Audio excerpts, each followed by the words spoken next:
I went and asked all 5 of my service advisors who their least favorite car warranty was to work with. They all immediately raised their hand and yelled out Car Shield. So I asked them why, and their number one reason why was they have a ton of exclusions and a ton of fine print. They are saying that there's probably less than a 50% rate of approval when they are calling to get repairs approved on our customers' cars that they feel should be covered. So the 3 main things I'd like you to think about when you're getting ready to spend some money on aftermarket or an extended warranty. Number 1, marketing.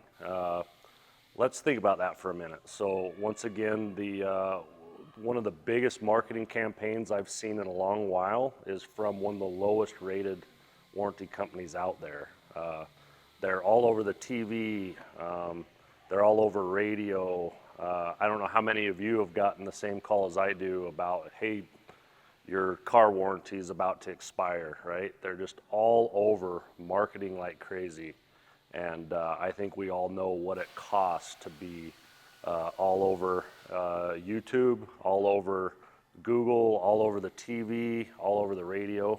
That's a very large marketing campaign, which honestly, when people have that much money to spend, makes me a little critical of their intent. The number 2 thing I'd like you to think of is commissions. So I know a lot of people in the auto sales industry, and over the last 5 years, something I've noticed is that the top salesman that I know at a few different dealerships, within about a 3-year span of being the top dog salesman, they get promoted to the finance manager.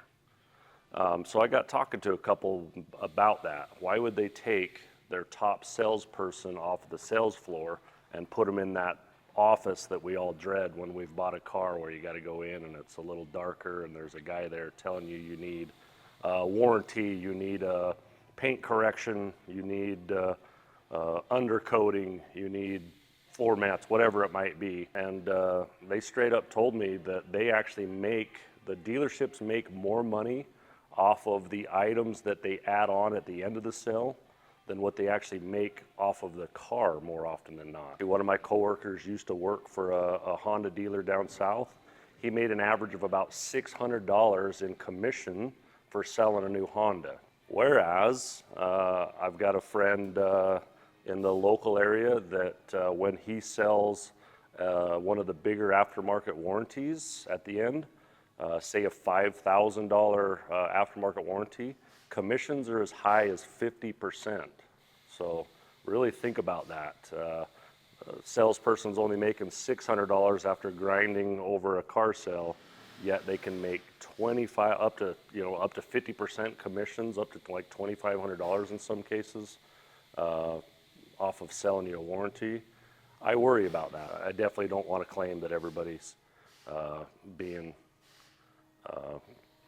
biased, I guess, when they sell you that warranty, but those that I talked to it was all about that bonus. So the number 3 reason that I'd like you to think about when buying a warranty, and this is probably the one that I am most confident about, is most auto repair shops like mine, we dislike car warranties. You would think that would be backwards, right? It's nice. Customer has a major problem. They have a warranty. I get to call the warranty company with the bad news to get that approved rather than have to call one of my favorite customers and say, gosh, I'm sorry, you've had a major engine problem that's X amount of dollars.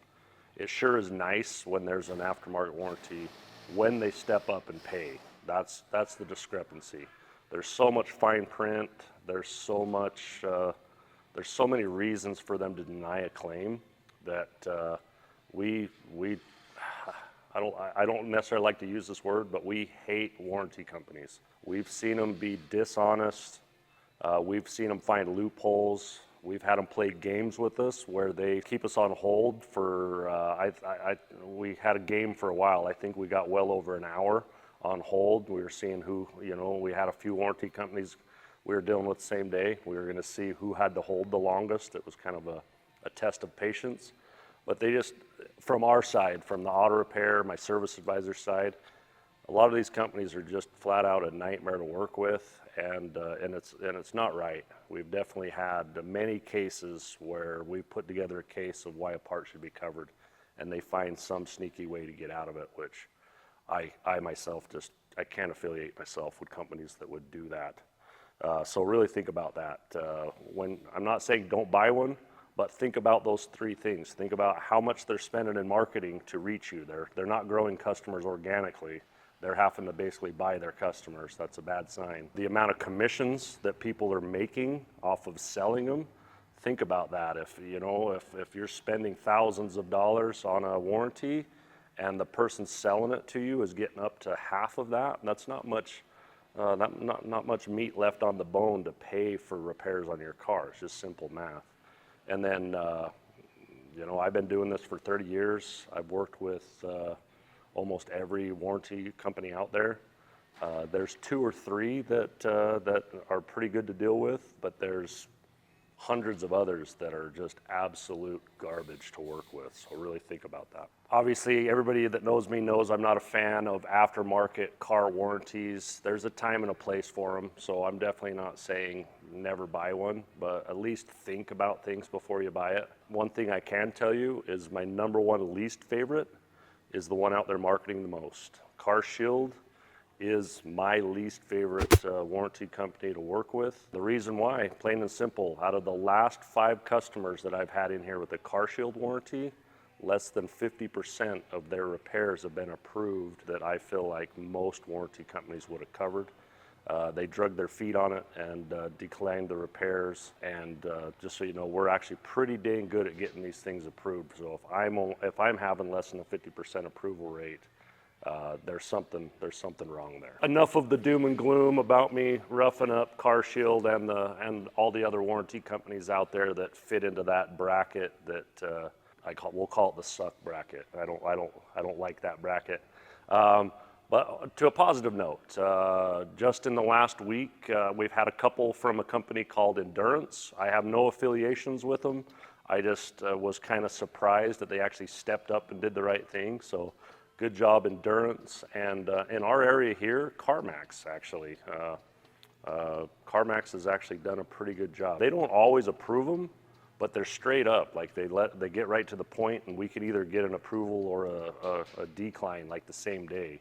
Whereas some of these other big boys, they strain us out over weeks and up to a month with our customer without their vehicle and waiting on us. So good job, Endurance, and thanks, CarMax, for doing the right thing, at least in the last couple weeks.